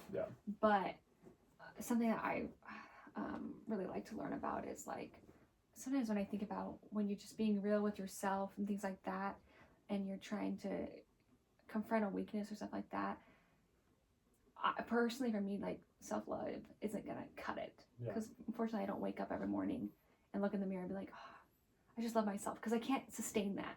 But what I can't sustain is knowing that like no matter what, God loves me, Christ loves me. Yeah. You know, don't mean to get religious again, Yeah, but yeah. like, there's like, if you, I don't know, it's just interesting. Like, if you just, you can get so much better and improve so much if like that's the focus rather than like yourself and loving yourself, just knowing like something more powerful loves you. And I don't know if that makes sense. No, but it makes perfect sense because kind of lost sometimes, my train. yeah, if you're, if anyone's seen Quinn's train, I kind of lost my train of thought. if you can return it, I think sometimes, yeah, having the mindset of like just like self-love is kind of overwhelming because you're like, Well, yeah. what about when I suck, which is often. Yeah, you exactly. know? But yeah, you know, that's a beautiful thought. Let's see. I feel like I had a couple other interesting questions. Do you have any curiosities for me? For you? Yeah. I mean, this show, what do you think this is show's about you, but what do you think is the most deplorable characteristic? Oh gosh. Maybe deplorable isn't the right word, but I feel like, I mean, the most like basic way to say this is when someone is being selfish, but kind of the detail that bothers me is people that can't really see outside of themselves. Right. And so it's not necessarily like outward selfishness, like you can't have any of my chicken nuggets. You know, but it's a smaller scale. It's like you don't even think that somebody else might want a chicken nugget. Right. You know, you don't even think that, okay, I brought over food, no one else is eating. Maybe I should offer a nugget. That thought doesn't even cross your mind. Yeah. It's not like being stingy. It's just being so in your own world. Yeah. And I feel like a lot of people are like that. And it's not just nuggets, but a lot of times people are so concerned about their life, they can't see other people's suffering. They can't see that, okay, maybe this person that I'm yelling at is going through something way worse than I'm going through, but I'm upset over some stupid customer service issue, or I'm upset because the traffic is insane and the construction is asinine, but I can't stop to think maybe the person in front of me has a really sick child. Or is experiencing a tremendous amount of pain that I can't even relate to. And so that's maybe a little deep, but sometimes you meet people or you know people in your life and you just know that 99.9% of their thoughts are about themselves. And when you're someone like that, like you gotta just be all the time. You know what I mean? Yeah, all you think about is yourself. It's you're like, always stressed out. You're always like defensive. Yeah. Because the whole world's out to get you. Yes. And the whole world owes you There's things. got to be a lot going on inside. Yeah. If you're like that, because there's nothing letting loose, so you're just always in your own bubble, and so everything's a bigger deal, and everything's the end of the world, and everything's because it's all in your own like being. If that makes sense. Yeah, it's like, I mean, the cheesiest way I could say it, like kind of the way to solve that is just by loving people, which is hard to do, especially if they're strangers or they're kind of annoying people or whatever. But if you're just always trying to love other people and ask, what can I do for other people instead of what can people do for me? Yeah. Then all of a sudden your world kind of changes. Yeah, it really does. Yeah. Let's see. I feel like I had another good one for you.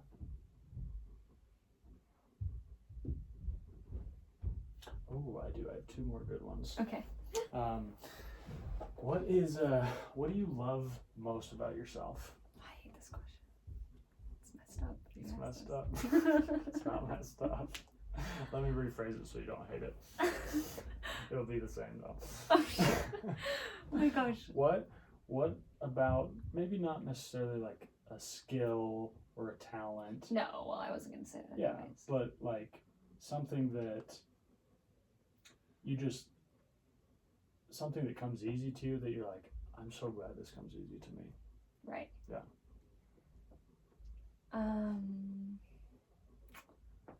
Gosh, I don't know. There's so many things. No, I'm just kidding. You can. I can't You choose can send one. me an email after. I feel like this is so weird because I feel like this is something that I really don't like about myself, but also something that I really do like about myself. Yeah. So it's almost like maybe I don't like it about myself because I assume that other people maybe don't like it, but then I don't know. Anyways, I'll just say what it is. It makes sense. But I'm a very, very passionate person, and I really appreciate that. Yeah. Like whatever it is, I just feel it, you know. Yeah. And that's what I was talking about earlier in the episode. Like I just feel everything so strongly, and sometimes like that's exhausting for me. It's kind of a gift and a curse. It is. Yeah, it's exactly what it feels like, and it's something that I like. I talk about in therapy a lot. I'm just like, I just don't feel like people get it, or people don't feel this, or why are they not excited, or why are they not sad, or why don't they love that about me, maybe, or whatever. Yeah. But it's such a big part of me. But then there's so much of me that loves that side of me because it's really my driving force with everything. Right. Like I do feel like, is it still going? Okay. Yeah. Sorry, I don't know why I thought it didn't. But I feel like I feel like I've been pretty successful in my 20 years. So I don't like this question because I feel uncomfortable, but talking about Just myself. Just because you're brand new. No, because I feel like I don't want to be braggy or something weird, but I do. I feel successful. In my 20 years, I feel good about myself, and I think a lot of that success or whatever, or I feel like my ambition is stemmed from my passion about stuff. Yeah. And when it comes to like my relationships with people, like I love really, really deeply. I care really, really deeply. Yeah. And if it's my career or something, a hobby, like I'm just gonna be so all in it. Yeah. And I like it because I feel like it's gotten me far. And I also feel like it's just, I don't know, I guess it's just who I am. Yeah. So I feel like that's the main thing, is just the passion. It makes me excited for life. Yeah. I like that. I really care about things, and you're have easily, like purpose, and I just like. Yeah. Well, I feel like because of that, like even if you're going through something really hard, it's easy for you to not stay down because there's always something for you to get excited about. Yeah. Or to be passionate about. Yeah. And because all of us are prone to the blues and the sadness. Well, and that's kind of where it comes in as a weakness. Yeah. Because then you feel those really hard. Because I feel those so like my lows are really, really low. Yeah. And I think it's funny because I think, I don't know, it depends who you're talking to, but I think some people, my family would maybe say that, I don't know if they would say this actually, but like some people I think would say I'm so happy all the time, and then some people I think would say like, I don't know, she's like a super happy person, just because it's so contrasted, and it's like one extreme or the other. Right. I'm not like emotionally unstable. But like I just feel. Although you did the text emotion. me last night and say I'm emotionally unstable. I said that verbatim. What are you doing? Crying? Why? It's just my weekly cry. Gotta do it. I'm emotionally unstable. What do you want from me? Sorry. And then she comes back and says I'm emotionally stable. And we're back to dishonesty. Frick. I caught her in a lie. No, I'm just kidding. Yeah, that's a good answer. Thank you. Yeah. Next question, please. Well, I was gonna ask you. You kind of answered it inside of it. Yeah. Okay. Because I was gonna ask, what do you dislike the most about yourself? Oh, lovely. I have another answer. Okay. Yeah. I dislike a lot of things about myself, and I can easily talk about it. Yeah.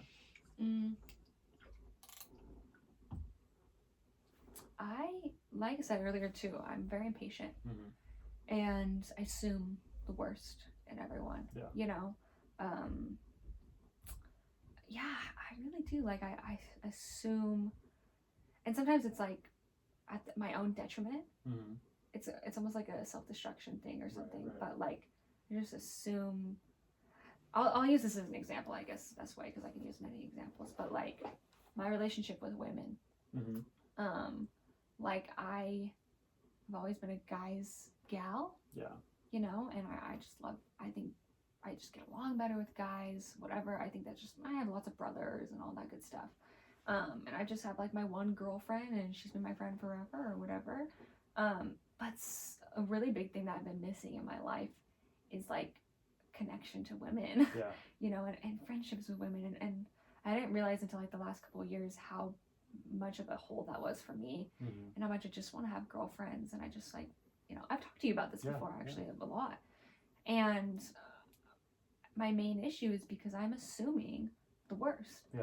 I'm assuming, oh no, this is gonna make me sound super anti-feminist, but I'm just like, well, I'm either assuming they don't like me immediately. I don't know why. Yeah. But I just am assuming they don't like me. They're judging me.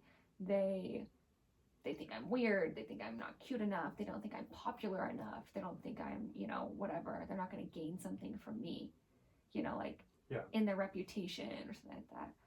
Or I assume that we're not going to have anything in common. Like, are they going to want to talk about things that I want to talk about? Or like, it is hard. Like we were just talking about how if I'm in a group of women, sometimes I don't know if I'm really gonna fit into it or what they're interested in. Yeah. It's a little bit more rare, I guess. So I guess my big thing is that I'm just always assuming things. Yeah. I often assume the bad in people, have a hard time believing in other people's capabilities, and I really, really, really don't want to be like that, you know, that's one of the main things I've just tried to work on so much, and I think I have gotten better at just assuming better in people. You know, people are good people. Yeah. And I have learned a lot more about, you know, there's so much good out there, and especially I guess for women and stuff like that. Like I have made more girlfriends, and I have just forced myself to not be impatient, to not assume the worst, to give them the benefit of the doubt, to believe that, like, you know, they could be similar to me. They do like me. You know, I can have fun with women. Women are funny. Like, they're not the enemy. They're not the enemy. But yeah, so I guess just overall, ultimately, it's just assuming the worst and being a little bit pessimistic and stuff like that with people specifically. Yeah, I see. Okay, do you is there anything in our let's see, we're coming on 2 years of knowing each other. Yes. Here in April, I guess. Is there anything you've always wondered that you haven't asked me? I mean, we've delved deep into a lot of things, you know. But is there anything unknown? Oh, jeez, this is hard to know. Because if you don't know it, it's probably really intense or deep or something. I don't know. I know, because people might need to hear. I mean, I know so much about you, but also like nothing about you. Right. Yeah, it's kind of weird. Are you? No, that's not what I want to ask. Abort. Abort. Ding, ding, ding, ding. Frick, Taylor, I don't know. What were you? I feel bad. Like I feel like I need to abort. It wasn't even a full thought. Okay, it's just I think it's because I actually already know the answer. Okay. I want to ask, but I feel like I don't have anything in my brain. Oh no. Wait, you ask first, and maybe you'll give me time to think about it. Okay. Even though you just spent the whole time asking questions. I'll come up with another one.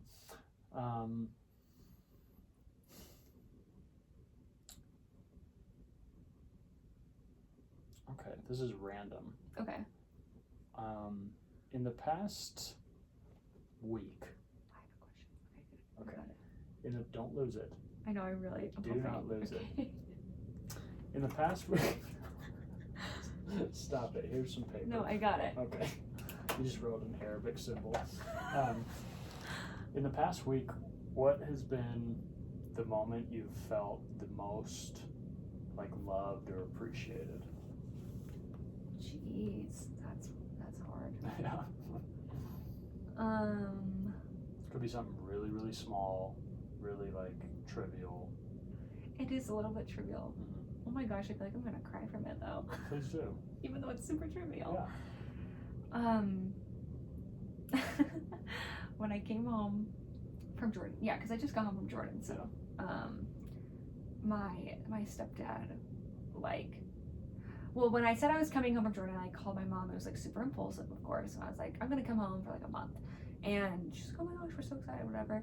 And then my stepdad like called me and texted me. He's like, I can't wait for you to come home. I'm so excited for you to come home. So that was super cute. And I was like, oh, like, thanks. And then I got home and like, I don't know, he just like couldn't stop hugging me, was just super like, he's like a big bear too, like he's just so, and then he's like, so I bought you some Orange Theory passes because I really want you to come with me. I want to spend time with you. We can work out together. And I know you really wanted to do Orange Theory, but it's like expensive or whatever. But like, he just went out of his way to like buy the Orange Theory passes and he sets the time for us. And I really don't know what about that's so special and cute to me. But like, well, it just meant a lot.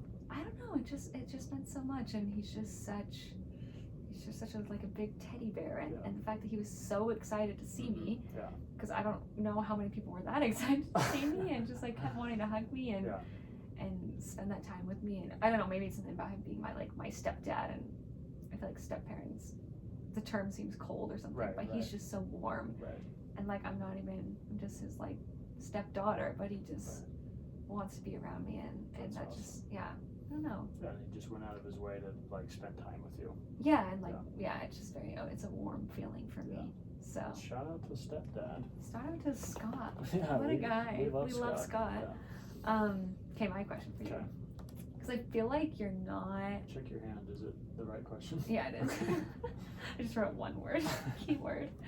I feel like you're just so laid back most of the time. Things don't like get under your skin, you know, stuff like that. Like what stresses you out? That's a good like, question. Do you even get stressed? I don't even know. The funny thing is people ask me this all the time. Really? Yeah. Right.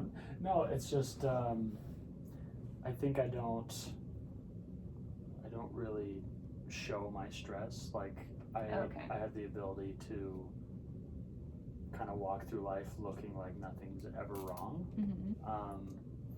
And I do feel like I have a good grasp on life and don't get rattled very easily. Yeah, you really don't. But like the things that frustrate me and infuriate me the very most are so stupid. Like like if I have a car problem, I'm the most stressed out that I'll ever be in life. Because part of it's like I have no like man abilities to like fix anything or to or to like intuitively be like, oh, this is probably the carburetor. I don't even I wouldn't even know the word. Yeah, I just barely learned it probably. yeah.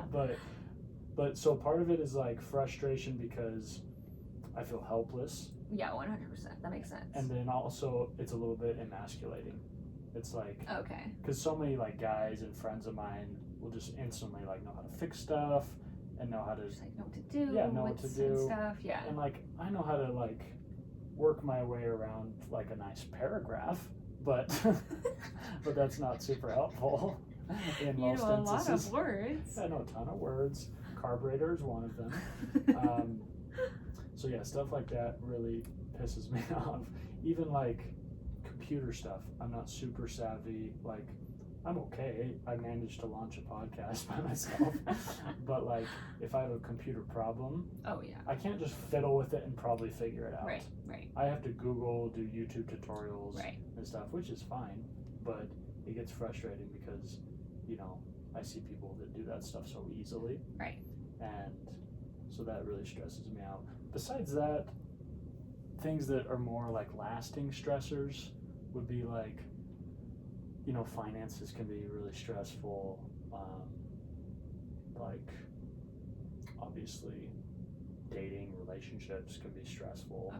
But so you do have stress. I do. Inside of you. I experience it from time to time. You experience stress. Good to know. But it doesn't. I feel like it doesn't really like weigh me down. Yeah, like it doesn't. It sounds weird. It's like disable you. Yeah. Yeah, like it doesn't really hinder my progression doesn't really affect my day that much. Okay. Yeah. I think that's kind of what I was wondering. Yeah. And even like all of my emotions, like, because I'll get sad a decent amount. Yeah. You know, I'm a happy person, but I'm not impervious to a little depression every now and then. But it just never lasts very long. Right. And I'm grateful for it because I think a lot of that's kind of out of my hands. I'm just lucky. Yeah. But I also think there's so many just great, beautiful things in my life. Like, it's hard for me to stew on any negativity for too long. Yeah, that makes sense. And you have a heart of gratitude. yeah, and you know, I realized I kind of had like an epiphanic moment on my LDS mission. It kind of changed my mindset and made me so much less concerned with trivial things. Right. Because it's easy to just get bugged at every little thing all the time. Yeah. Right? But I had an experience that just kind of changed that forever for me. Yeah. And, you know, happened when I was 19, so yeah. I was lucky that happened. Yeah, that makes sense. I feel like some people I think I'm a robot. No, I know like definitely not a robot. You're just like robot. I don't even know how to explain it. It's just like sometimes I would envy just not feeling. You're just very in control of your moods, it seems like, and like, you know what I mean? Yeah. You seem in control of a lot of your emotion. Like, you can get out of it, you can get into it, you can. Yeah. Whereas for me, I'm like in a constant state of worry. Yeah. I like don't even know how to not worry. Right. You know? Yeah, I think I would feel like sadness, despondency, like way more than anxiety or worry. Right. Like, I just don't really feel or stress. Like, those things very much. Everything stresses me. Yeah. Everything. I think I've learned, and you know. Well, do you feel like? Sorry, actually, this is what I'm wondering. Like, are you a fixer? Like, I don't think you are. In what capacity? Like, if there's I feel like I'm stressed because there's a problem. My immediate go-to is how do I fix it? Doesn't mean I always do. Yeah. But then I'm stressed because I have to fix something, and there's a lot of things you can't fix. Right. So it's this constant. I guess maybe not a ton. Yeah, I can imagine. I think a lot of times, I realize that something is broken, something needs to be fixed, but I probably don't have the tools. Right. You know, and you just are okay with that. Well, I'm just I think I realize that most things just kind of have to play out. They kind of have to happen organically, and we just want them to happen right now and the way you want them to. Yeah. But a lot of times it's just so out of your control. I'm not going to stress over this. Yeah. It doesn't make any sense. Which is it's a good coping thing. Yeah. I'm way less crazy than I used to be with that. I needed to be in control of everything, blah blah. Yeah. I think when you grow up, you kind of just learn. You're like, yep. Yeah. Just gotta let it go. Yeah, you realize things just aren't that important. Yeah. I definitely have become more like that, but yeah. I would definitely say I'm still high strung. In your advanced age. Very advanced. I'm almost 21. That's true. So I'm super, super wise. That's true. Anything else? Am I your best friend? Well, I thought that went without saying. I don't want to alienate anyone that's listening that thinks they're the best friend. But I am alienating you. Are you the best friend? It's an important question. We might have to bring that up on. I assume this is really just part one. Of a series of interviews. Series of them. You know what though? I will answer that by saying I feel like I've been blessed to have multiple people I could call my best friend. Yeah. Yes, exactly. And what that means to me is, you can rank people however you want. You know, you can say well, I spend more time with this person, or this person does this. I'm closer with this person because we talk about this. But ultimately, if you're a quote unquote best friend, you'll do anything for that person, and hopefully vice versa, right? Yeah. And so you, in whatever capacity, fall into that category. Yes. Me too. For you. Okay. Same. Let's see. We're wrapping up part 1. Is there any other words of wisdom? Any other questions? Any other things we've left out? I don't think so. I think we did a good job. I think we did a good job. I'm proud of us. We covered the bases. Yeah, I'm happy. I'm grateful to be on the show. I think everyone's gonna be really proud of us. Yes. I think so too. Shout out to all of Quinn's parents who got mentions on here. That's great. Hopefully we'll get some new listeners out of it. Some Scandinavian. Yeah.